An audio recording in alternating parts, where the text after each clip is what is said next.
భారత్ మాతా key. ఒక చిన్న ముచ్చట చెప్తా. కొన్ని వేల సంవత్సరాల క్రితం ఒక తమిళనాడు కామాక్షి టెంపుల్ ఉంటుంది. మీరు గూగుల్ చేయండి, గూగుల్ చేస్తే మీకు వస్తుంది. దాదాపు ఒక 2500 సంవత్సరాల క్రితం కట్టినటువంటి ఒక దేవాలయం అది. ఎన్ని సంవత్సరాల క్రితం?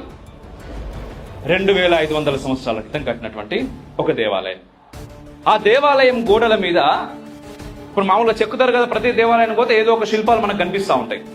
అయితే ఆ దేవాలయం గోడల మీద ఏం కనిపించిందంటే, మామూలుగా ఆడవాళ్ళు గర్భవతి అవుతారు కదా, ప్రెగ్నెంట్ అవుతారు కదా, ప్రెగ్నెంట్ అయిపోయిన తర్వాత లోపల బిడ్డ ఉంటుంది, పిండం అంటాం మనం, అవునా? అది స్టెప్ బై స్టెప్, అంటే మంత్ బై మంత్ దాని యొక్క పరిమాణం పెరుగుతూ ఉంటుంది, దాని ఆకృతి పెరుగుతూ ఉంటుంది, దానికి శరీర అవయవాలు కొత్తగా వస్తూ ఉంటాయి. ఫైనల్ గా 9 నెలల తర్వాత మనం ఆ పిండం ఒక బిడ్డ లెక్క బయటకు వస్తాం. అయితే ఈ 9 నెలల్లో ఆ పిండం యొక్క పరిణామ క్రమం ఎలా జరిగిందో ఒక 2500 సంవత్సరాల క్రితం కట్టినటువంటి ఒక దేవాలయపు గోడల మీద చెక్కిర్రు. ఎప్పుడు చెక్కిర్రు? ఓకే, మనం ఇప్పుడు మరి 1940 స్వతంత్రం వచ్చినాక ఈ 78-79 సంవత్సరాల ముందుకు పోతున్నాం కదా.